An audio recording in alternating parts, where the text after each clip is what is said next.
Bonjour à vous. Je vais, comme d'habitude, vous partager mes réflexions sans prétention. Puis, j'ai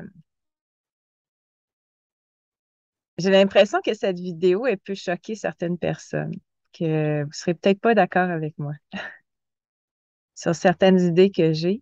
Je vais aborder le sujet de la politique. Puis, en même temps, j'espère que je vais vous permettre de comprendre un peu mieux ce qui se passe à l'intérieur de nous ou chez les gens qui n'ont pas la même opinion que nous.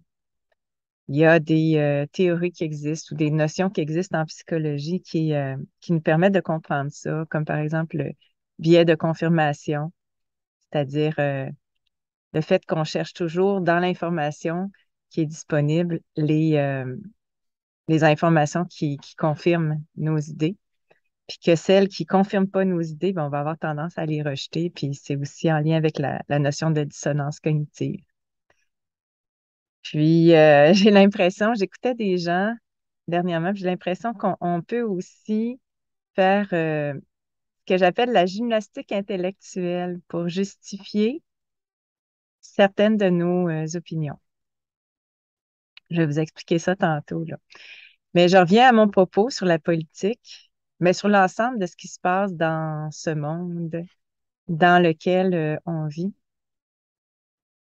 Euh, je l'imagine comme complètement illusoire, c'est-à-dire inventé de toutes pièces. Puis là, je ne vous parle pas de la nature, évidemment, mais je vous parle de cette société dans laquelle on vit avec les institutions qui en font partie. Et j'imagine des scénaristes, donc ceux qui font le scénario, le show, la pièce de théâtre.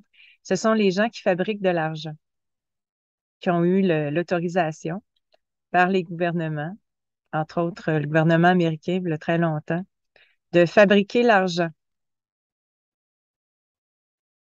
Et bon, grâce à ça et le système de dette, ils ont réussi à posséder toutes les ressources, la plupart des ressources, y compris ces institutions. Alors, je reviendrai sur l'attrait du pouvoir et de l'argent, qui, à mon avis, est l'instrument qui est utilisé pour maintenir ce monde en place. Je reviens à cette gymnastique intellectuelle parce que j'écoutais quelqu'un qui est très cher à mon cœur parler d'un personnage de ce show-là et trouver euh, toutes les raisons pour justifier le fait qu'il soit de notre bord. On va dire ça comme ça.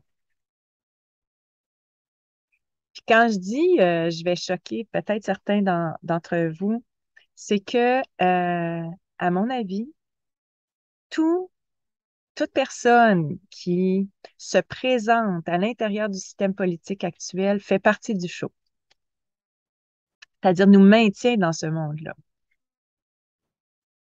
Et si je vous dis ça, c'est par instinct, intuition, c'est-à-dire que là aussi, ça peut peut-être vous choquer. Mais ce que je découvre durant ces 2 dernières années, c'est que il nous faut sortir de toutes les connaissances acquises rattachées à ce monde pour pouvoir comprendre la situation actuelle. Et cela est possible quand on reconnecte avec notre instinct, notre intuition. Et puis, c'est quoi ça? C'est d'être capable d'observer les patterns. Les patterns, c'est les stratégies répétitives qui se produisent ou les événements répétitifs. Parce que des fois, on ne pense pas que c'est des stratégies.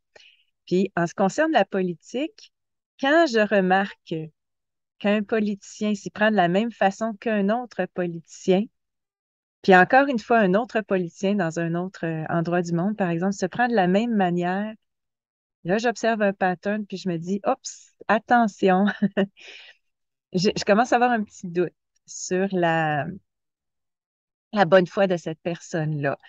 Qu'elle soit consciente ou pas, c'est-à-dire que on peut s'ouvrir à toutes les interprétations possibles et se dire qu'il y a peut-être des gens qui agissent dans le système en ce moment, en termes d'opposition, puis qui ne sont pas conscients de contribuer, ne sont pas conscientes plutôt de contribuer au système actuel. système politique qui nous enferme dans, dans ce système de dette aussi, qui nous enferme dans une organisation du pouvoir qui repose sur les décisions d'une minorité de gens qui fabriquent l'argent, qui possèdent tout, face à une majorité qui est nous, qui est le peuple. Alors, on peut le faire de façon consciente ou non, participer à ce système-là. Puis on peut avoir l'idée que ces gens-là sont inconscients, mais ils participent. Mais à mon avis, plus ça va, plus je remarque ces patterns-là, j'inclus toutes les personnes qui se sont présentées ou qui se présentent actuellement euh, dans ce système sur le plan électoral.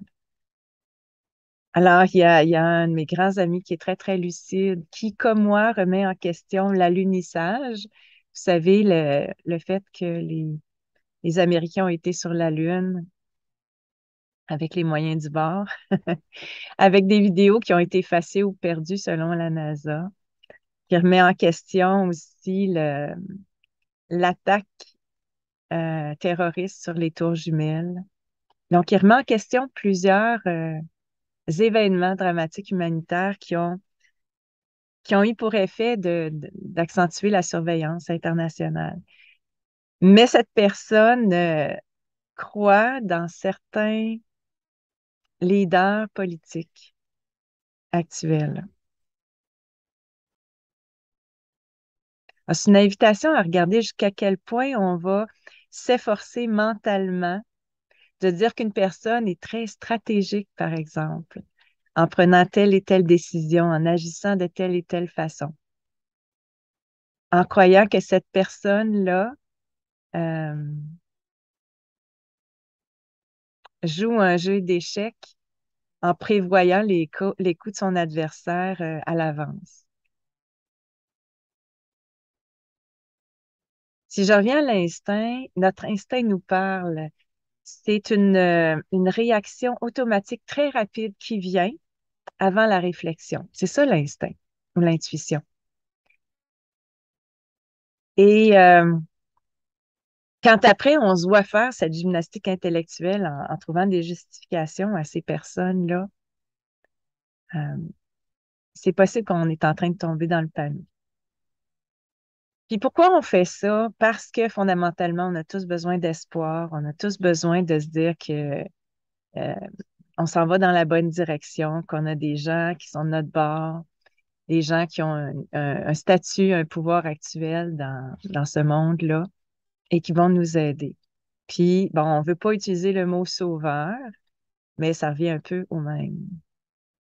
Cet espoir-là, à mon avis, va être déçu. Plus ça va aller, plus on va être déçu.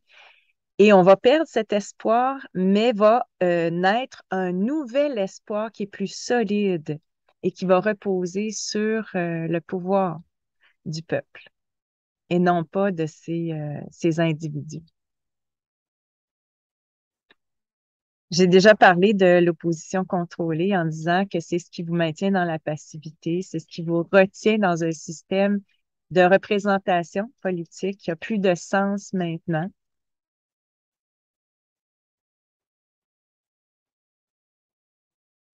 Et j'ai l'impression que comment fonctionne l'opposition contrôlée, qui n'était pas un terme que je connaissais avant, mais que je vois bien. D'ailleurs, en politique, j'en ai parlé dans ma vidéo précédente sur l'opposition en politique. Juste d'avoir un système d'opposition en politique, ça fait partie de la game de cette opposition contrôlée, c'est-à-dire que c'est absolument absurde d'avoir un système politique qui ne repose pas sur la complémentarité des talents, des connaissances, des compétences. Ça n'a aucun sens d'avoir des leaders qui s'opposent plutôt que qui se mettent ensemble pour prendre des décisions qui sont les meilleures pour un pays. Il y a quelqu'un dernièrement qui m'a envoyé l'idée d'un cercle de sages. Et à mon avis, on s'en va vers ça. Un cercle de sages qui n'est pas décisionnel, mais qui est consultatif pour une population entière qui décide pour elle-même ou pour les individus qui décident aussi pour eux-mêmes. Alors, dans le système d'opposition actuel, on y va, on suit des vagues qui passent de de la déception à la déception, à l'espoir. Et ça, c'est une forme de position continue. C'est de même que ça marche. Puis ça nous maintient dans le système en se disant, oh, il y a peut-être une chance qu'on s'en sorte, sans changer le système.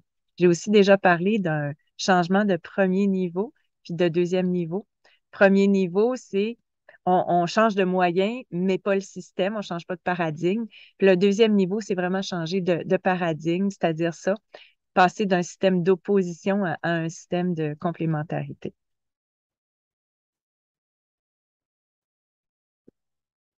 Je reviens à cet espoir dont on a tant besoin. Je le perds jamais parce que pour moi, tout événement contribue à ce mouvement qui avance vers une issue positive. Tout événement, un peu comme dans l'histoire du fermier qui avait un seul cheval puis un seul fils et qui répondait à chaque fois, ben, ce qui se passe, c'est peut-être une bonne chose. C'est pas nécessairement une mauvaise chose. Et en ce moment, on s'en va tellement loin dans l'absurdité, dans des mesures qui reviendront et qui seront considérées par les gens comme plus, les gens vont douter un petit peu plus qu'avant. Par exemple, quand on leur a dit que le port du masque, ça allait durer que 2 semaines, ou ça allait être temporaire, ou que l'injection aussi, ça allait être une seule shot ou deux shots, ben les gens commencent à remettre ça en question. Et j'entendais quelqu'un me dire que, ben, je suis du même avis, puis j'en ai déjà parlé, là. Il y a 3 groupes en ce moment qui s'affirment, c'est-à-dire un premier groupe qui croit au narratif, qui, peu importe les absurdités, les incohérences, vont continuer de croire que ces politiciens-là font ça pour notre bien. Puis au centre, il y a une majorité qui commence à douter de la bonne foi à la fois des politiciens et de l'information juste qui passe dans les médias de masse. Puis il y a une partie d'entre nous ben, qui comprend bien la game, puis qui est patiente, et puis qui se prépare, je crois, à s'affirmer davantage. J'ai envie de vous partager que dans les façons de s'en sortir, on peut transformer la soumission en affirmation. Et dans ce geste-là, on va voir notre colère disparaître. La colère est en lien avec une position de soumission et la frustration aussi. Mais quand on s'affirme, même si on s'attire des bon, du discrédit, des étiquettes, dans cette affirmation-là disparaît la colère. C'est dans l'action. Alors, avis aux intéressés.